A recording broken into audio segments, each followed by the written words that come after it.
Good evening, everyone, and welcome to the second event of week 4 of the 6th annual Unbound Book Festival here in Columbia, Missouri. My name is Gabe Freed, and I'm on the Unbound Programming Committee and director of its poetry programming. I am so excited for tonight's event, Poetry and Prayer, which we planned for 2020 pre-COVID and which we knew we had to carry over to this year's program. As you may know, the festival has always been completely free to attend, and this wouldn't be possible without the generosity of hundreds and hundreds of people who have supported us financially over the years. On behalf of everyone who volunteers for Unbound and everyone who attends these events, we're so grateful to each and every one of you who has been kind enough to give.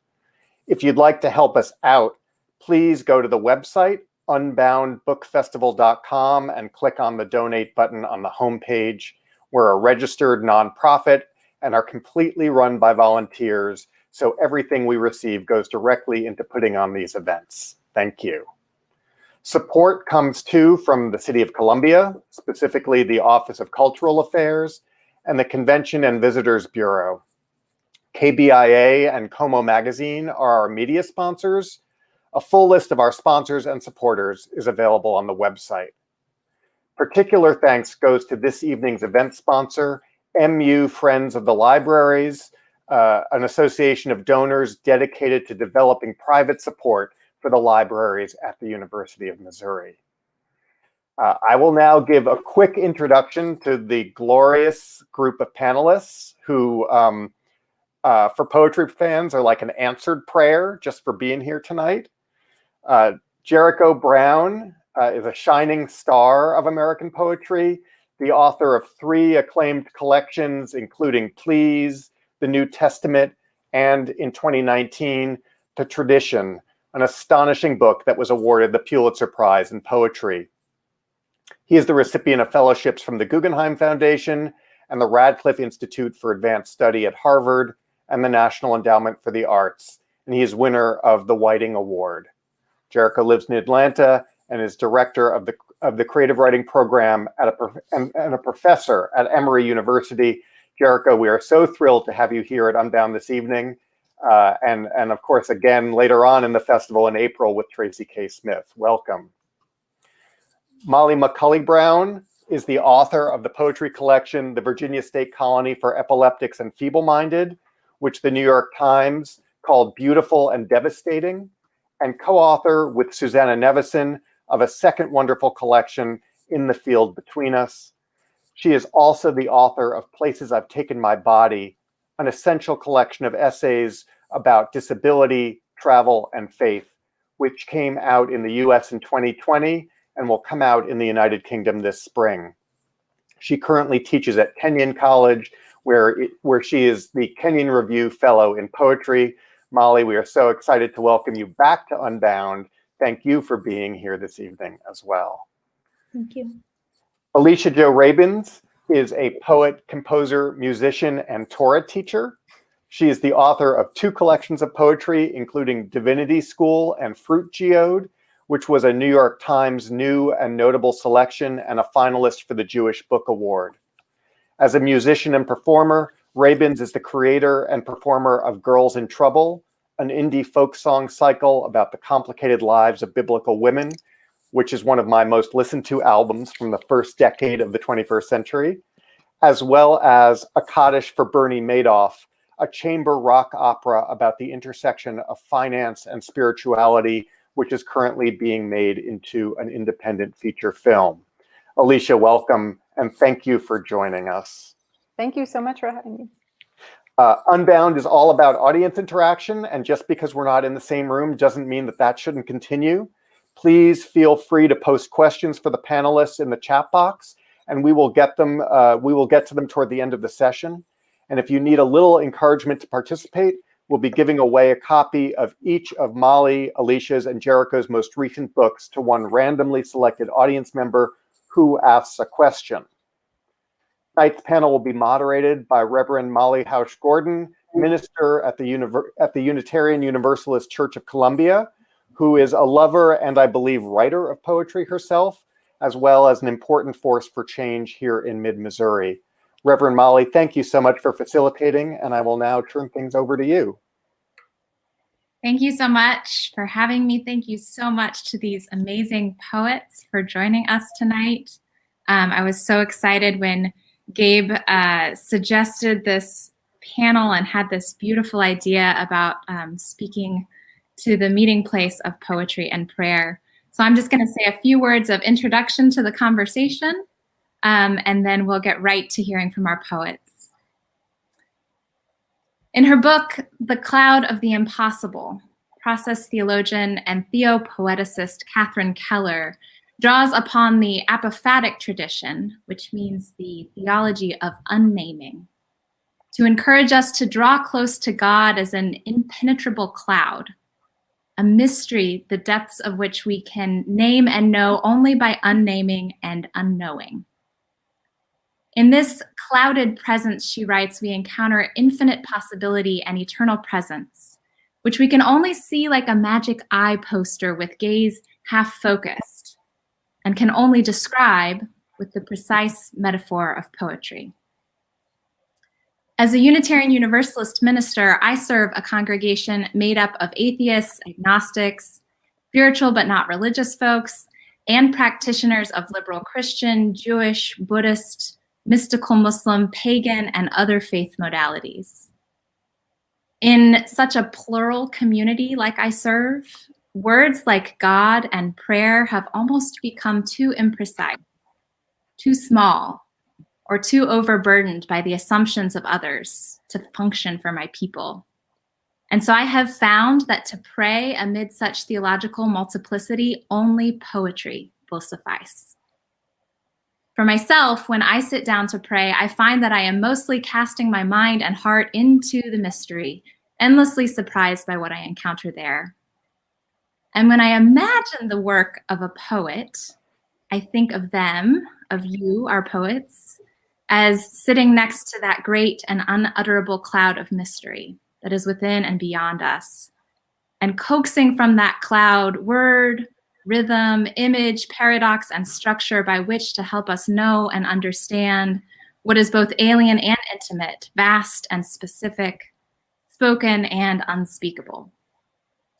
For me, reading poetry is prayer, and praying is something akin to making a poem. And so I am beyond delighted for the opportunity to plumb these depths with you, three practitioners of both poetry and prayer.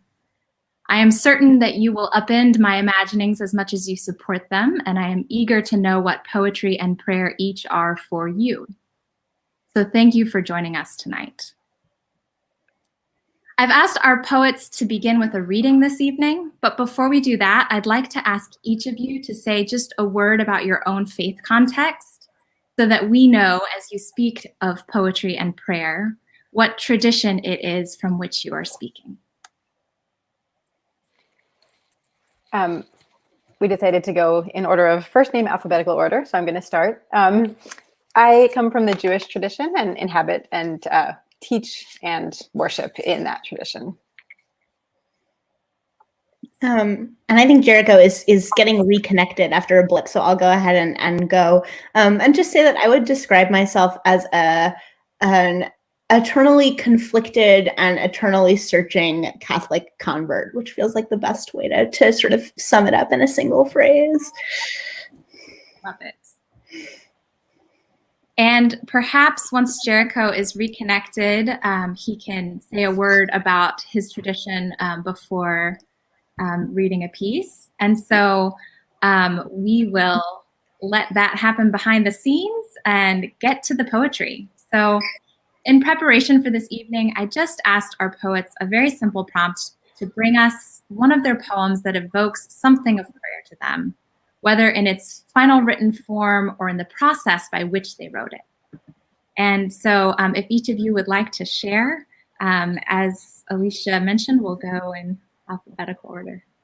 Sure. So I was tempted to do more of a literal prayer because I do write in that form sometimes, but what I really felt most drawn to share was a much more recent poem, which was written during the pandemic and about the pandemic. And I actually what made me interested in sharing this is it's kind of about action as prayer. I think that's a tension that is very alive for people who are interested in things like social justice and poetry and prayer and the intersection. So here's a pretty recent poem called Light in a Pandemic. The mask feels at home on my face, like a worn key in a front door's lock. I make cinnamon rolls without a recipe, and it works, like a miracle. We wipe the counters 20 times a day, pour the children glasses of milk over and over. When we open the refrigerator to grab the jug's thick plastic handle, a brightness inside stands sentry, holding us in its light for a moment. I used to imagine the refrigerator bulb stayed on all the time, like the everlasting light that hangs before the Holy Ark in every synagogue. But now that I'm older and have seen how everything can be lost in a moment, I understand two things. One, the refrigerator is dark when closed. And two, in every synagogue, someone changes that light bulb, some custodian or rabbi or teacher or congregant or volunteer. And though this sounds like the start of a joke, it is the opposite. In the face of all that would extinguish us, we pour milk, we bake, we take turns, wear masks, we keep the light burning, we keep each other alive. I feel like I just want to say amen to that. Well, amen. I think we're still working on getting Jericho's tech fixed. So after a moment to let Alicia's poem and prayer sink in, we'll let Molly give us the poem next. Lucia, that was beautiful. It's such a pleasure to be here and in conversation.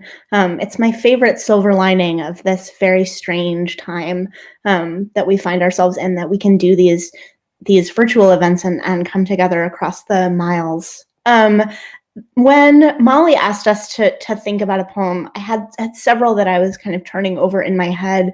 But really I landed on this poem because I think it is both like a prayer in the final shape that it took, and a lot like a prayer in the process by which it came to be, which is that I often find that my most real prayers come when I feel least like praying, or when I think that I'm making a joke, or when I don't quite know what it is I'm praying or asking for.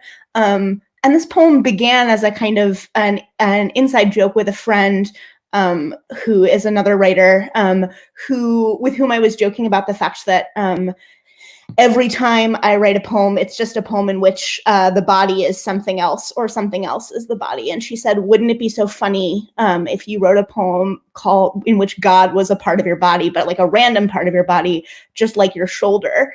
And so this is the poem that came from it, which began as a joke and then turned into very much not one. God is your shoulder, is the bone in you, the place you didn't grow a wing. The lifting your body refuses is God belonging you here again and again, to the red ground and the dun daylight, and the hour when it flares back up again is God won't leave you alone.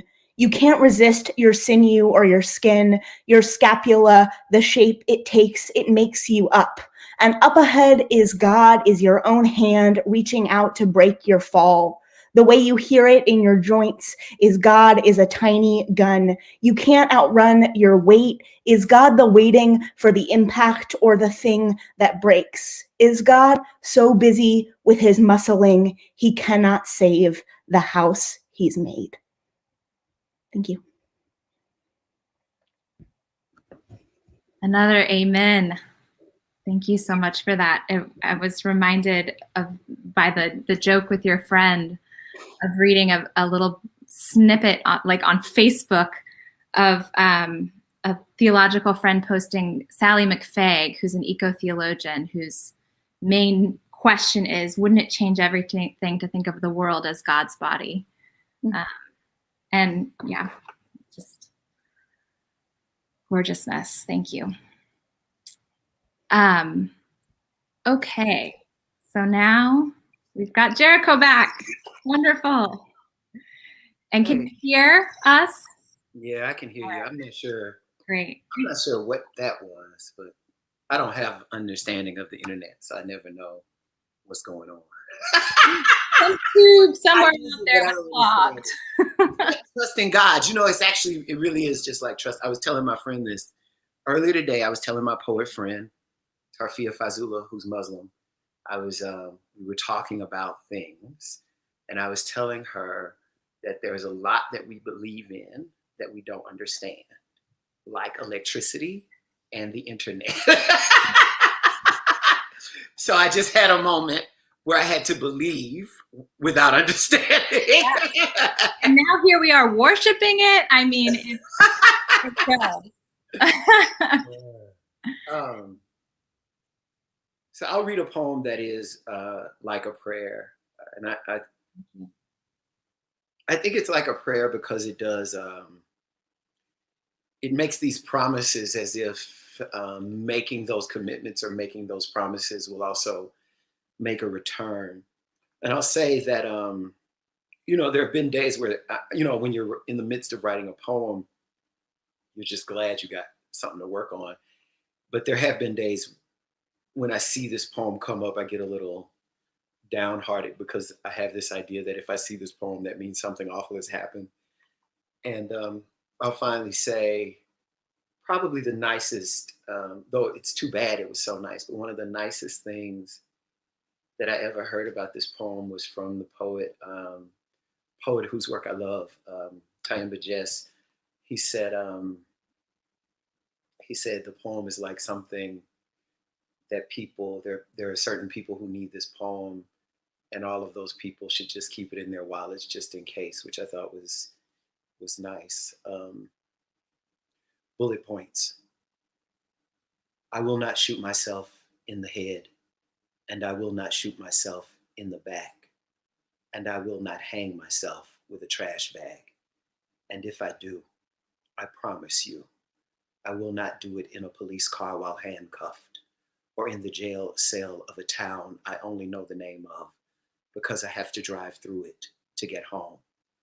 Yes, I may be at risk, but I promise you, I trust the maggots who live beneath the floorboards of my house to do what they must to any carcass more than I trust an officer of the law of the land to shut my eyes like a man of God might, or to cover me with a sheet so clean my mother could have used it to tuck me in. When I kill me, I will do it the same way most Americans do. I promise you, cigarette smoke, or a piece of meat on which I choke, or so broke I freeze in one of these winters we keep calling worst. I promise if you hear of me dead anywhere near a cop, then that cop killed me. He took me from us and left my body, which is, no matter what we've been taught, greater than the settlement a city can pay a mother to stop crying, and more beautiful than the new bullet fished from the folds of my brain.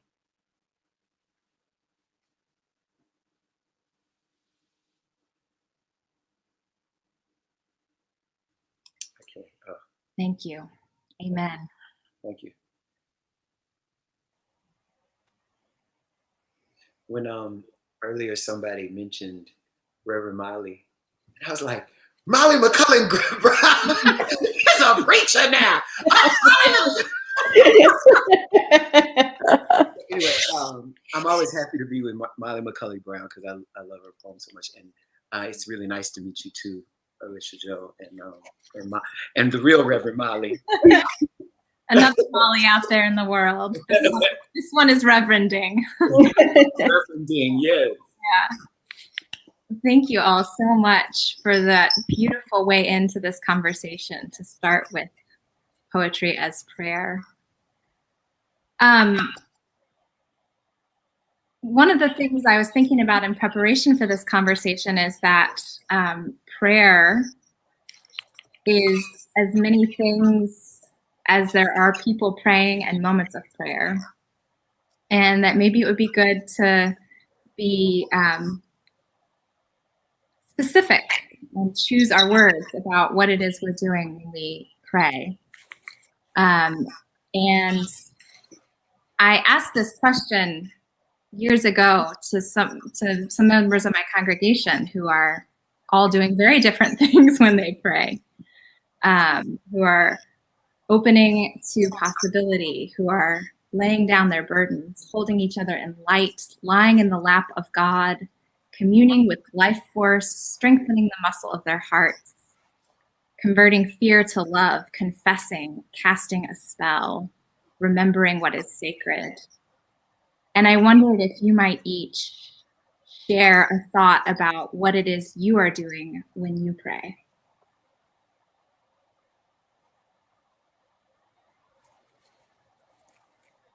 Should we abandon the alphabet and go to it as the Spirit moves us model, or do we want to keep it? I mean, I think the Spirit's gonna move, right? I can start since I was late.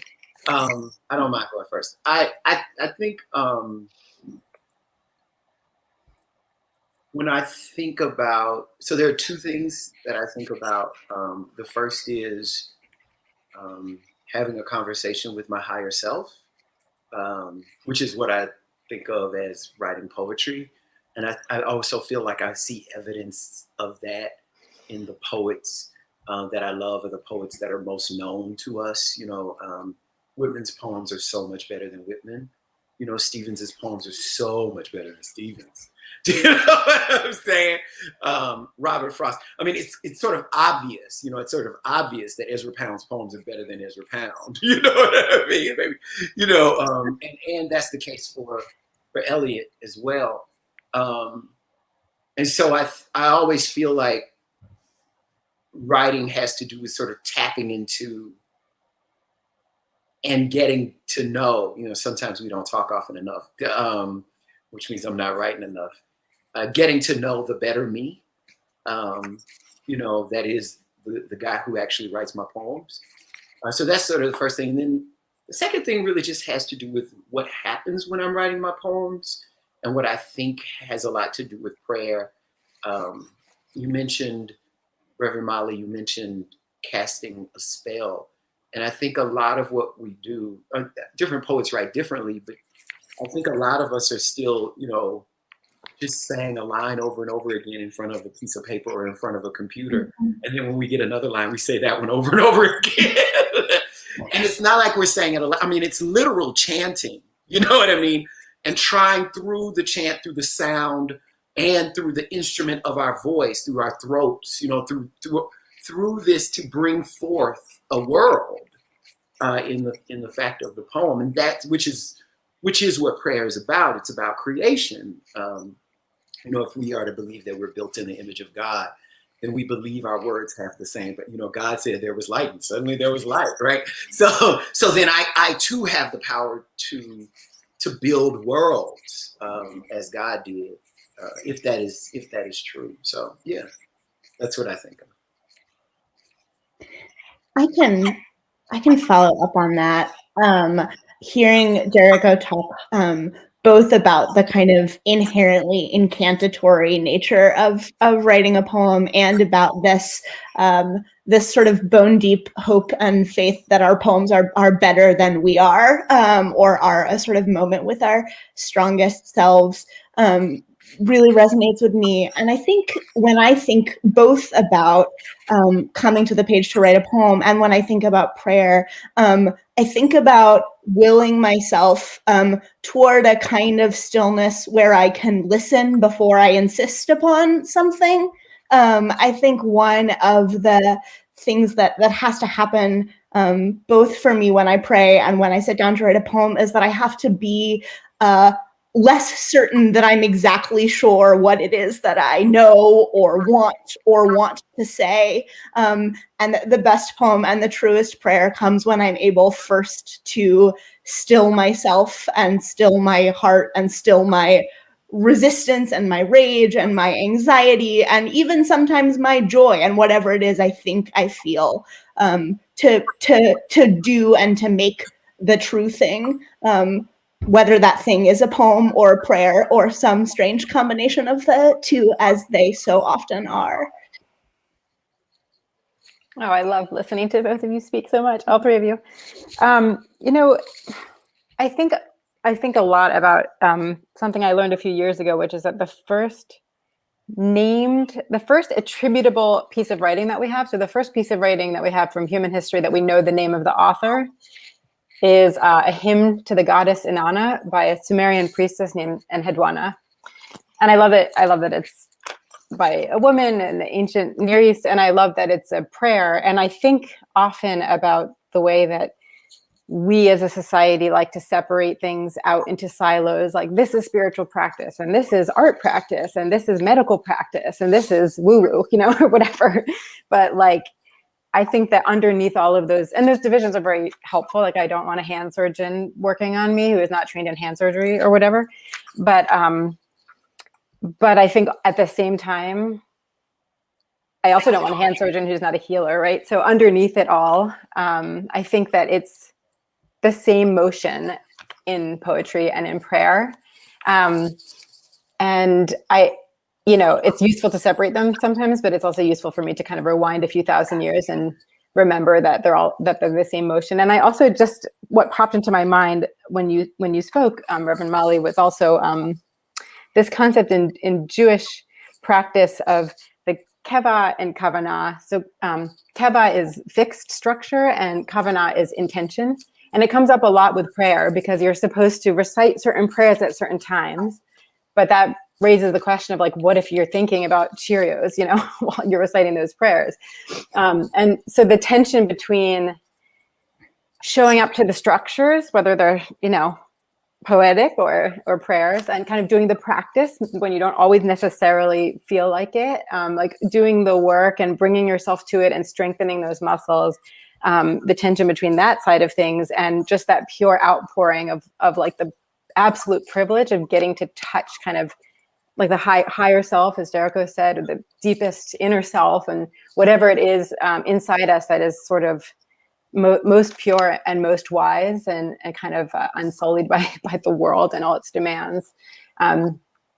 So yeah, just that dichotomy kind of popped into my mind. I think it's something that I play with a lot in prayer and in poetry.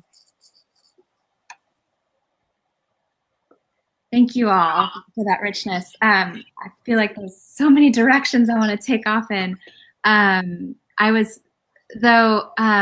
Maybe the first one is related to Molly's mention of kind of needing to find that space of stillness to access that higher self, and just kind of wondering a logistical question, I guess, of, our various faith traditions teach us attitudes and practices and,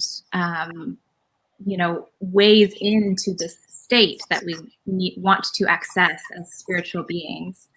And I was just curious if you consider your writing practice a spiritual practice, if there are practices that bring you into the state you need of that attention or that stillness to be able to write.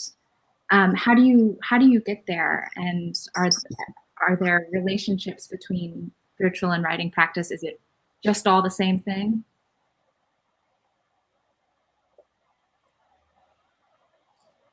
I've sort of put a life together where they're a bit seamless.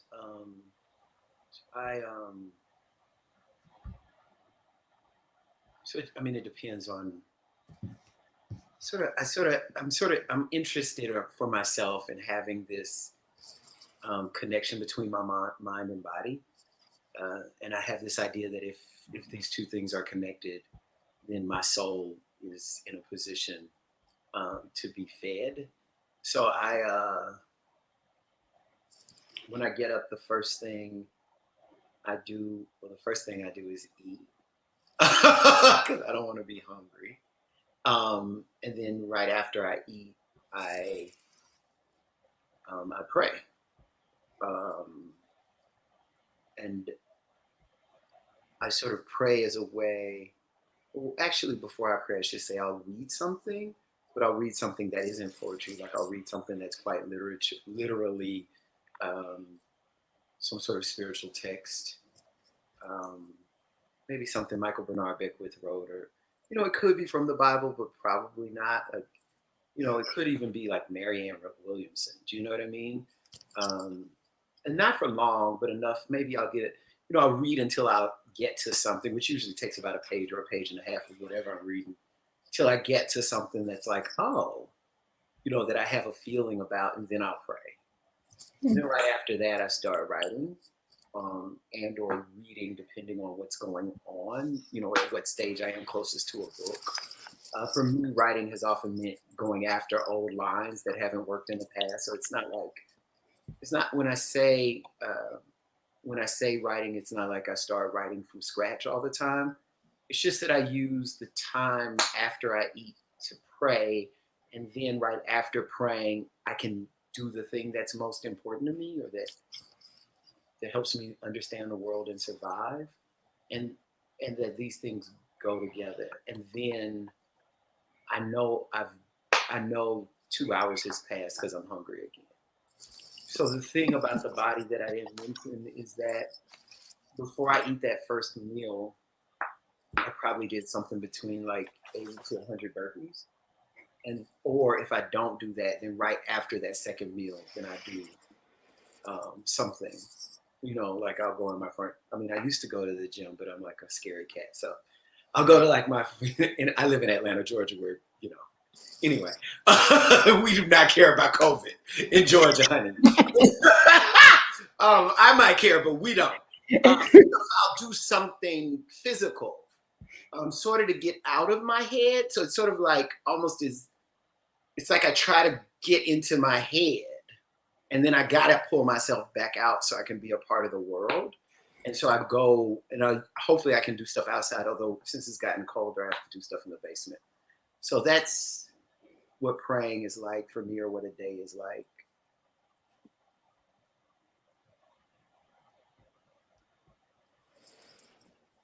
Wow, I am such a scatter person. I'm like a hopeless multitasker anyway, and then I have like a 6 and an 8-year-old who have been at home for a year now because Portland does take COVID seriously. So I am kind of the opposite. I'm like, what? 2 seconds? Okay, scribble something down. All right, go cook. Okay, math. Okay. But I would say my one kind of sacred place is the bathtub. I'm also like a constantly cold person, so it's really only warm. It's very warm in the summer in Portland, but then the whole other 3 seasons are just chilly and rainy. So I'm just always like, that's why I'm wearing, wrist warmers. So when I'm in the bathtub with my waterproof phone, which I got for this purpose, I'm warm and no one's going to bother me. And it kind of puts me in an altered state because it's so hot. And that is really actually the place where I feel like I read sort of mystical texts in there. And then I write. So it's actually kind of similar in a way, although it's usually late at night. And it's just like a complete escape. It's like as if I went to some mountain somewhere. It's like complete, even though it's just in my house, in my bathroom. But it does feel like a journey that I take almost every night, which I'm very grateful for. There's power in water, creative power. My 5-year-old asked me recently what happens when we die. And I told her that no one knows, but I think we go back to where we were before we were born. And she said, oh, so we're just in a bathtub then? Yes. Yes. Sure. God, I hope so. Right? Right? I'm here for that afterlife. Yeah. For what it's worth, Alicia Jo, I don't think anyone who has small children ever, but especially right now in this year of the pandemic, need ever refer to themselves as scattered. I think what you are is like pulled in 100 directions by the insane circumstances of this year. And I have no such excuse, and I'm also nowhere near as disciplined as Jericho. So I think we're just failing in that regard together. But I will say, I think if there's one thing that sort of, even before I like had a chance to think about it, drew me to Catholicism, it is all the repetition and the ritual, both of language and of gesture, and of body. And I'm a person, I think especially in this year, there have been a lot of times where I didn't want to write or haven't felt capable of it, or haven't felt like I have anything to say. And I was really moved to hear Alicia Jo talk about the sort of the feeling that you're supposed to say these prayers at these particular times, but what if you're thinking about Cheerios, right? Because I feel like often that is how I come to the desk, right? Is like, I know that this is supposed to be the time and it's the time I've been able to carve out, or it's the time that I have, but like, I'm thinking about Cheerios, right? I'm not thinking about anything that seems to lend itself to a poem or lend itself to something spiritual. But I do find that repetition tricks the body and it tricks the brain and it tricks the heart, whether it's the repetition of something that you read and then read again, or the repetition of a line that you say and then say again and then say again and then say again until the next line comes, or a prayer that you say and then say again and then say again until you're no longer thinking about Cheerios and you are thinking about whatever invocation and incantation it is that you have been putting into the world.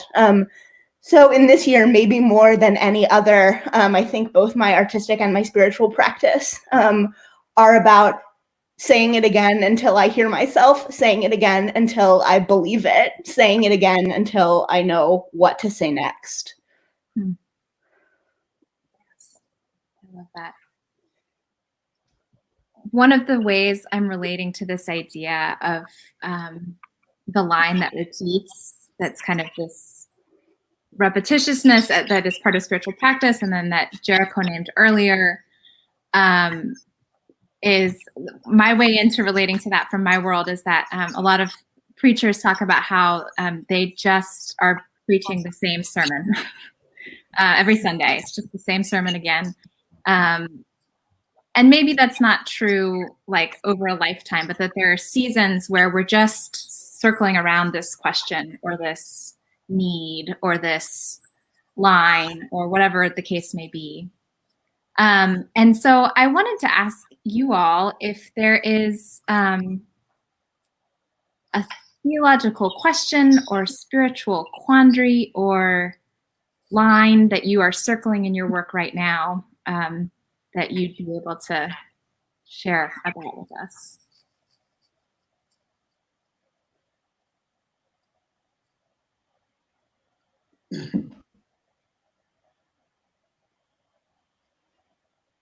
Yeah, I mean, I'm just sort of I'm just always thinking about responsibility, and what people are responsible for and what they're not. And I think of that as a theological concern.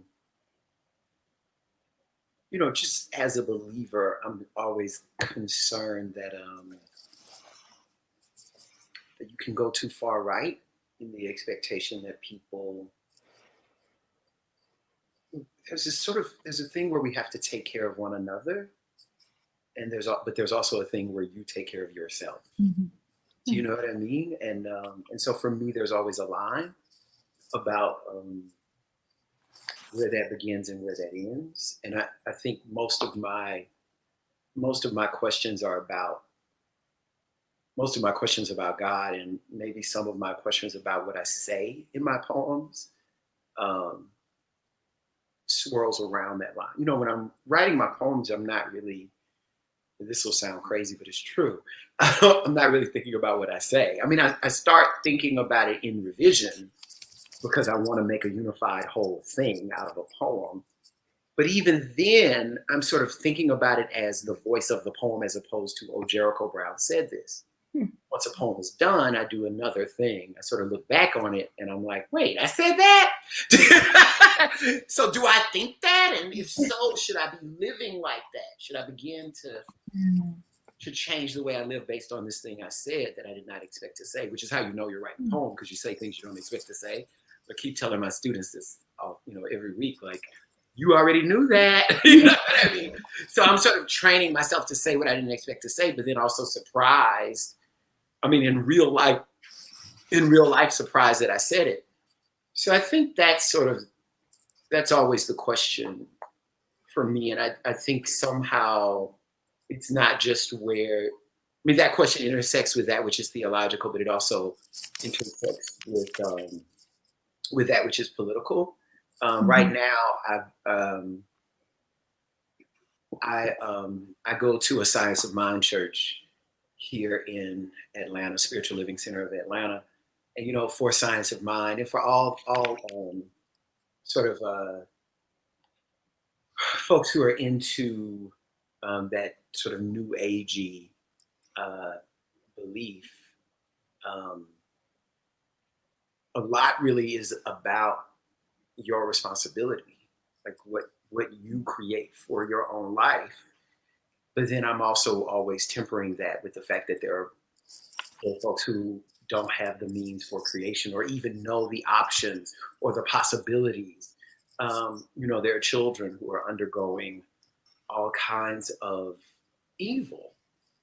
I mean, kids, and there's no way that I can think that they created their world. They shouldn't be held responsible for that. So I think, and then as soon as I say that, I immediately start thinking about, well, then what do you believe, Jericho? Because there are children who are enduring all kinds of evil. Do you understand what I mean? So that's sort of, just in terms of questions, probably for the last, I would say, 15 years, that's what I've been thinking about,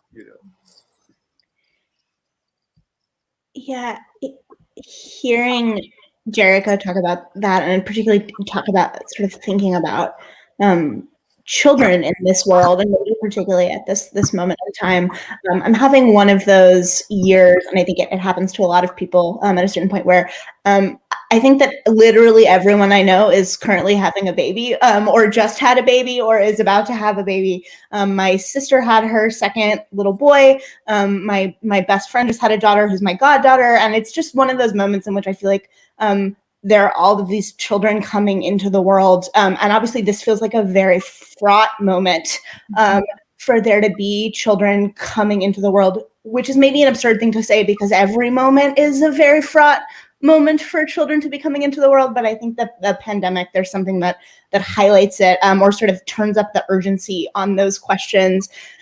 And I think because of that, in thinking about my sort of own place in the world, and then my own relationship to art, but also to education, and to responsibility, as Jericho says, I've been thinking a lot about the what it means to make right now, and what it means to put something into the world that will outlast you, whether that thing that will outlast you is a piece of art or some sort of intellectual assertion, or a child, right, who will inherit a world that you leave for them and leave behind. And I think, that's a spiritual question. It's an artistic question. It's a personal question. It's a political question. And I feel like it's one that's been dogging my work and my life in this year, especially. I think I've had one central question in my writing since I was a child, which I just realized about maybe 5 years ago, which has never really changed. And it's just time. It's just like blows my mind. Time blows my mind. I don't understand it. I don't know how to like live in it gracefully. I don't know how to be in one moment when I can also think thousands of years into the past and the future. I'm so interested in how like ritual and repetition, like you were talking about before, marks time and crafts time and time as a substance, and just what it means to be, like a being whose medium is really time. And the, like the name for God in Hebrew is that 4-letter tetragrammaton, that unpronounceable word that's really a conflation of the word was, the word is, and the word will be in Hebrew. And I always have my bar and bat mitzvah students just say in English, like, how would you combine those 3 words? Like, if you were going to name God, how would you combine was, is, will be? And they come up with some kind of like will be thing. Like, yeah, that's it. Like that's, and I think that, in that way, my spiritual questions and my poetic questions are kind of one. It's just like, an investigation of what it means to live inside this mystery of time. Thank you all so much. Wow. So I think I have time for one more of my questions, and then we're going to take some questions from our audience members tonight, our viewers. And I would love to hear, many of the people that I serve and I myself really engage poetry as a sacred text among other sacred texts. Something that helps us understand the world better, engage that deeper self that you all were speaking of. And I was just wondering if there are poems or poets that you turn to for your own spiritual lives or as touchstones or sacred texts.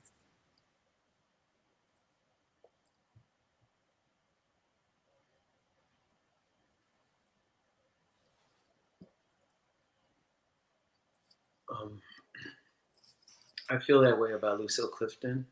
I do feel that as a poet, she seems to me to have been tapped into a kind of mythology made real. I just taught Clifton 2 days ago to my undergraduate workshop, and I was telling them about building an ultra self, a mythological self, and it becomes clear. And I said this thing, and they thought it was funny, but also true, that, you know, if you read enough Lucille Clifton, you realize you're reading about the life of a 12-fingered witch.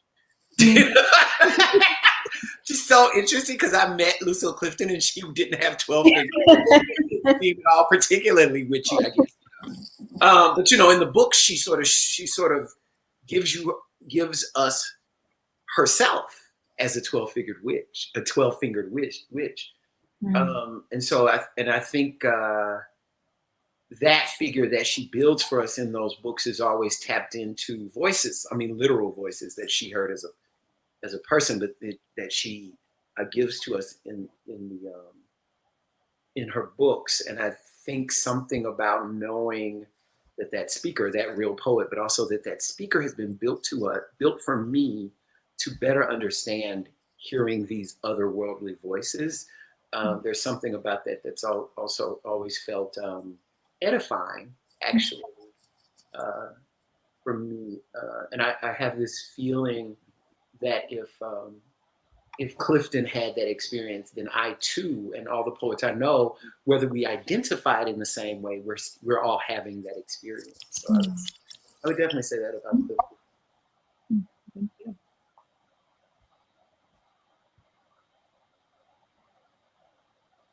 I have a book of Japanese death poems that I am not well versed in this tradition, but I saw it probably 20 years ago in a bookstore and bought it. And it's just this tradition of writing a poem on your deathbed. And, you know, many of them are centuries old. And I just return to that over and over again. I think it gives me perspective in all ways. And I love how it feels like such a gift to be able to connect to these people that I didn't know and to situate my own kind of poetic practice among them and think about, well, I'm alive now and I'm writing now, and that's kind of all I have. So yes, I return to that again and again. I think, you know, I could name so many contemporary poets who feel like spiritual touchstones for me, because the truth is that I feel sometimes like a person who always believes in poems and only sometimes believes in God. And so poems are always there, even when God feels like trouble. But for me, I think that the poet who I really sort of come back to as my most spiritual touchstone is Emily Dickinson, which is maybe funny because she has such a troubled relationship with organized religion and with the notion of faith at all. But I think that there is no poet for me who more consistently and more directly and more sort of unceasingly is just always troubling the difficult yoke between body and soul, and just trying again and again and again and again and again to sort of map and untangle that knot. And if Alicia's sort of okay from the beginning for me, it's been a question of time. For me, it's always been a question of that that knot and the thing that is made in the tangle. And for me, it's Dickinson who is sort of most in touch with that conflict. Yeah, can I say this about Dickinson? That fact is also the reason why, or for at least to me, I was about to say we, but definitely me. It's part of the reason why I trust her as a guide. So if I get, if somebody's spirituality comes across on the page as completely certain, then I don't care. Yep. I'm excited about Dickinson because I know she's trying. And it's almost every poem in hundreds of poems. She's like, okay, this is now make it real. She's like, okay, I'll go with it. It is. Now I need to see it everywhere. And so every poem is like, can I see it? Is it there? So I have to agree with Molly about that. It's amazing. Thank you all. We're going to take some questions from our audience, and we have quite a number. So we'll just start with a question from Lily, who says, for many people, prayer is directed toward a particular being. To who and what do you feel your poetry and or prayer, this actually, she says, prayer poetry is directed, or is it directed?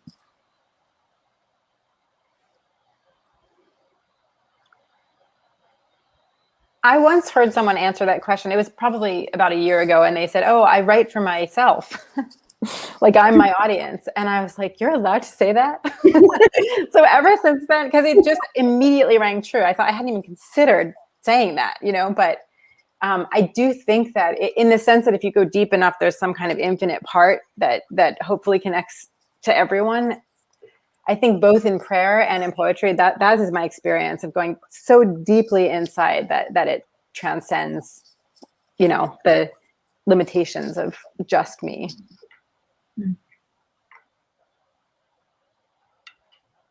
I love that idea. The idea that I think that we are conditioned to think about sort of looking inward or writing for oneself as this like inherently kind of myopic or self-interested exercise. And so that's where the like, what, you can say that comes from. But I love this idea that there's actually something in sort of intense self-reflection that becomes that goes deep enough to become expansive, right? And that goes deep enough to kind of explode the self. I think that's really wonderful. And that feels also true for me. And then I would say that, often in my head, whether I'm writing or praying or doing something that finds itself in the middle distance between the two, there are people I love in my head, and sometimes that's one particular person, and sometimes it's a community, and sometimes it's sometimes it's a constellation of people. But I think I am always trying to find ways to arc better toward the people that I love, and poetry feels like that to me, and so does prayer. Yeah, when I'm writing with prayer, I don't really think. I do think I'm talking to somebody, but it's not really directed. It's more like acknowledgement. So it's sort of like. When you wake up in the morning next to your lover, do you know what I'm saying? Like you do that enough mornings. And it's not like you're saying anything. You sort of just acknowledge like, okay, we woke up again. You're here, I'm here. Do you know what I mean? Yeah. But maybe that's just how I am as a lover, because I don't like the people talking about me. We just woke up. Anyway. You do not talk to me before 9. So yeah. And with my poems, yeah, it's just people. It's me when I was 19. I'm always trying to take care of this kid that I worried about. Like I was so worried about myself. I was so what people call at risk, and everybody else was so worried about me. And so now when I look back at that kid, I'm like, what were you doing? I'm still worried about him, you know? And I imagine that if he's there, then there are other versions of him like here today in real life, you know? So I'm sort of writing to that guy. I wrote this poem called The Tradition, which became the title poem for my book for Ross Gay. Usually as poets, you know, I'll think of a poet and I think, oh, I want to write this poem for this poet, you know? And then I'll try to write a poem that I think they'll like. Or not that they'll like, but that sort of satisfies their place in my heart somehow. Mm. It's not like I send them the poem.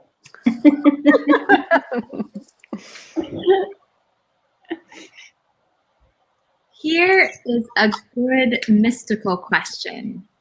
Nicole wants to know if any of you have ever received a poem in your dream. And if so, if you would want to share something about that story. Yeah. But you know, you get the poem in your dream, by the time you try to write it down, you can't. I probably can remember some lines and I'll get the lines down and maybe they don't turn into the whole of a poem, but I would definitely use the lines at some point in a poem. But yeah, I mean, if you're really practicing, like when things are going good for me, of course I'm dreaming lines and I'm waking up with the sense that, oh, I dreamed a whole poem. But I never, by the time I get to like the notes app on my iPhone, I wouldn't be able to. I remember the feeling though. You know how you wake up, you remember the feeling that the poem gave you. So you remember the feeling of that poem, which is also kind of for a poet a little bit of a regret because you don't remember the words. You know, there are a couple of questions that sort of and things about dreams I think are a common one for poets. And when we get them, I always feel like, oh, this is some revelation of the way in which I'm a bad poet. I'm going to tell you all a secret, which is that I have almost exclusively incredibly boring dreams where I like do the boring shit that I then have to wake up and do again the next day. And it's like, oh, what? Like, how did that just happen? Now I have to go to the post office again in real life. Like, what was that? I sometimes will be aware that I dreamed snatches of things that I read, or that I dreamed like weird transformations of snatches of things that I read. But no, I wish someone would bring me a poem in my dream, not the day of errands that I know that I have to do in the next day. Wow. You dream in prose. So this is like a question people ask poets a lot about their dreams. I didn't realize that. I think people imagine that poets must have really interesting dreams, or like never go to sleep, I think is the other thing. Like, oh, you're a poet, you must never go to bed. And it's like, no, the world is tiring. Sometimes you gotta go to bed. I sometimes remember having poems in my head, kind of like Jericho was saying, in my dreams, and then I wake up and I rarely remember the actual words, but I'm a musician too, and I often dream music. I think that's more kind of, somehow that transitions better between the dream world and the waking world. So I'll often wake up with like a musical figure in my head, and usually it's actually really boring and just like repetitive, but occasionally it's like, oh, that's a song. So that'll happen like once a year probably. Every once in a long while, I have a dream that is so cinematic that I was like, man, if somebody could just be recording in there, like I just wrote a movie. Which I should say, you know, one thing that I do know about Jean Valentine, she would wake up and start writing because she thought that all writing should be done either very late at night before you're about to fall asleep or very early in the morning as soon as you wake up, so that you're as close to your subconscious, or you're as close to your subconscious mind as possible. So that, which, you know, is interesting. That's really real for me in writing sermons, that often I'll get to a place where it's like the turn and I have no idea like how to make the turn. And so I just give up and go to bed, and then I get the turn and I have to get back up again. So here's a question from Haley, who writes that the language of faith is often so repeated that it becomes hard to remember what it really means, that it becomes so rote. So how do you make the language of prayer new for yourself?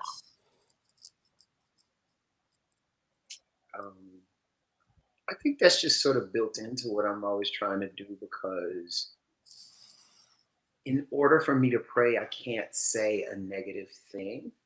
So for instance, the way prayer works in my own faith, one of the things that we don't do is pray not to have something happen or pray not to be something. So I would never pray not to be lonely. But but if I feel lonely and I don't want to be lonely anymore, I have to sort of trick my mind. And what I want to pray for then is the realization of my friends and the realization of company or the realization of lovers. And doing that can affirm for me where those things are. So for me, I'm always sort of changing language in order to pray, because often we're thinking about the lack of a thing, whereas part of what I want to do in prayer is affirm where the thing is, even if it's only there a little bit. And so I can sort of get excited about the whole point for me is by the time I'm done, I'm excited about what fellowship I do have, as opposed to thinking about my lack of fellowship. And if I'm excited enough about the fellowship I do have, then I can't think about my lack of fellowship.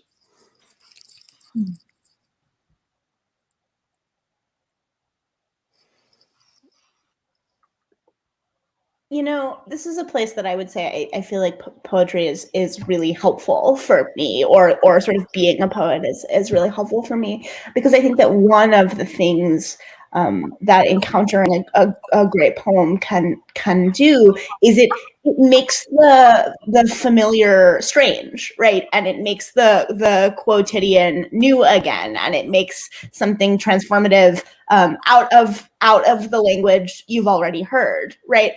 Because the truth is, you know, as many words as there are only so many words, right? And there are only so many nouns, and there are only so many constructions of things. But the way that you put them together makes something new again. And you know, Jericho talks about being attentive to the sort of particulars of his language in a way that changes his thought, right? And transforms the whole thing. And I think that works for me as both a writer and as a person of faith, that it's in attending to the particular and the details and the minutia of something that I'm able to make something new again, and sort of and feel new again. Yeah, you know, that's an interesting question because, you know, in my Jewish faith tradition, we pray in Hebrew, which I didn't grow up knowing, which I actually think is an advantage for me. So I grew up in a not very observant house, and I got really interested in more traditional Judaism in college.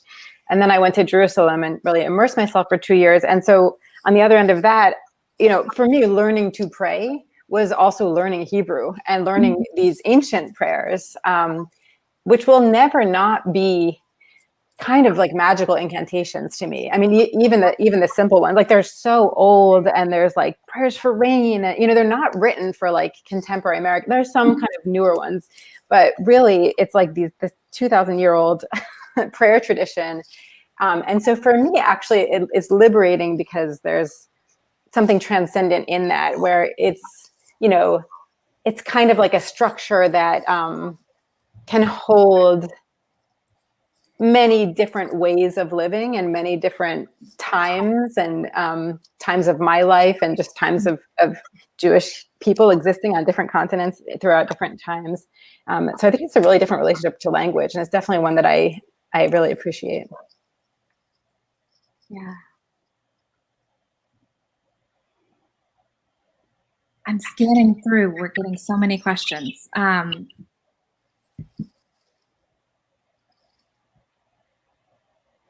Kylie asks, what form of prayer do you find yourself using or invoking in your poetry, or maybe just generally? And then she notes that, you know, repetition was mentioned earlier, or kind of even the idea of chanting.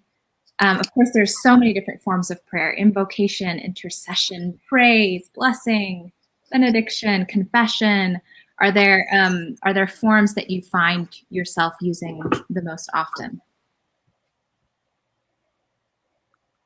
I'll actually take this one first. I think for me, rather than a formal impulse, it's actually the very act of having the faith that there's a reader out there. I mean, before I said I write for myself in a way, but also I am writing to the world or to some reader, some imaginary, beloved, who may or may not even exist or read the poem.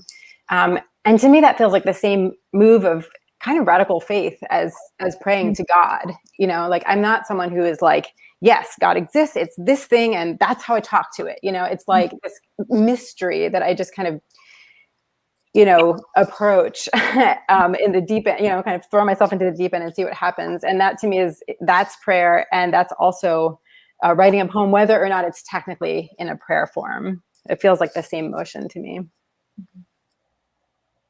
Yeah, that's the Dickinsonian too, right? Like, if you're always reaching, people love to talk about Emily Dickinson not leaving her room, but she was clearly leaving her room.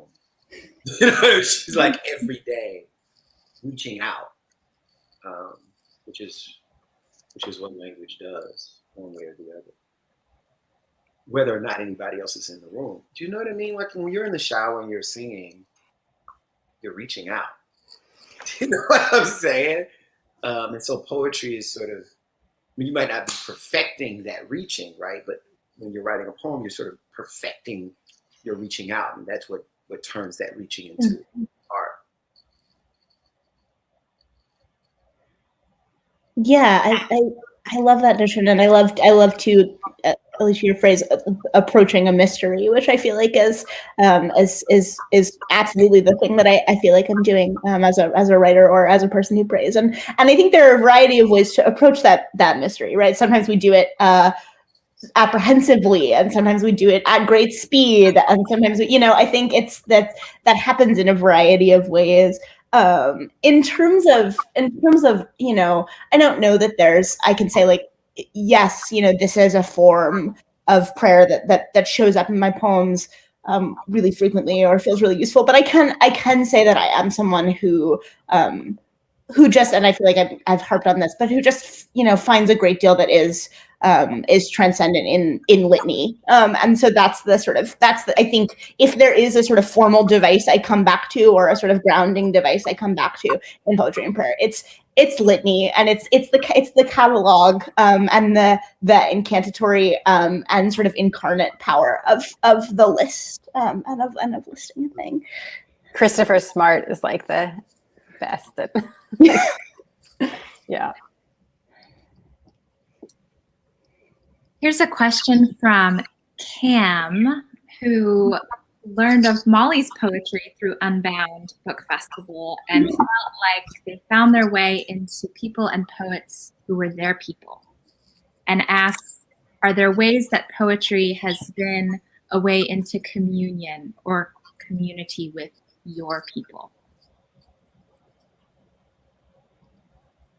Yes, I mean, I feel like I owe all of my community and communion to poetry. I feel like my work has brought me into communion with so many other people, and I feel like the discoveries of poets I love have brought me into communion, and sometimes that's directly in terms of this is a person I've now met and know and have a relationship with, and sometimes it's as Jericho was talking about. I wrote this poem for this poet, and it's not like I'm going to send him the poem, but I wrote this poem for this poet, right? And I think one of the things that I love most about poetry is that it allows us to be in communion in this sense, right, where we're all here talking to each other, being people who now know each other, are in conversation, and it allows us to be in communion in our work and in the ways that we feel our work in conversation with other writers, and it allows us to be in communion across time, right? Like we've all come back to talk a lot about Dickinson in this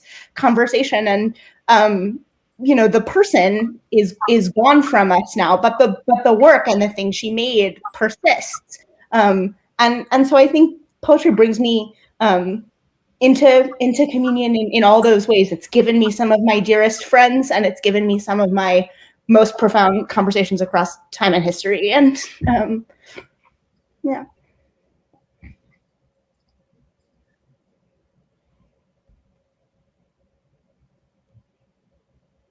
Yeah, I think in a way, writing a poem and putting it out into the world or reading someone else's poem is like reading, to me, I know that it's not always autobiographical, but there's something in it that feels like reading like a boiled down, diary entry or entire diary boiled down onto one page. I mean, it's such an incredible way of sort of like putting an essence of an element of how how the poet sees the world, whether or not it's literally their story, but just a perspective of theirs, and being able to kind of like swallow it like Alice and become, while you're in the poem, you get to see the world through those eyes. And so I, exactly like Molly said, I feel like on a personal level, so many of my closest friends are poets, and so many of my kind of peak experiences in life have been at writers' conferences or MFA residencies or just kind of talking with writers. But then there is this transcendental level where it's like, I mean, reading, I feel like John Donne is like my friend and mentor, even though it's like 300 years ago. It's just an incredible form of human communion. I mean, I didn't know if this was all for all of us to answer. It kind of makes me almost even too emotional to talk about. So I just, because I'm literal in probably too many ways. When I read James Baldwin, I think James Baldwin is here. So, and I think he's sort of offering me another way to see something, because I see the same things that he saw, he's sort of given me an opportunity to look at it another way. And I feel like I'm in constant conversation. I mean, I feel like as long as I've read as much James Baldwin and as much about James Baldwin, I feel like I'm in communication with James Baldwin. And I miss people that I never knew. I miss Gwendolyn Brooks. I think every day I like worry that Sex Hemphill wouldn't have liked me, he wouldn't have been my friend. Do you know what I mean? So for me, I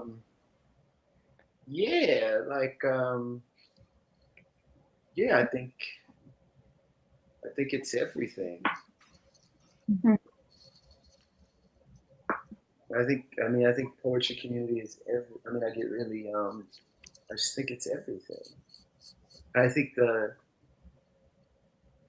when I was writing my last book, I really did think it was going to kill me. Like I thought I was going to die. And I had, I would send text messages to my friends that were like, this book is going to kill me.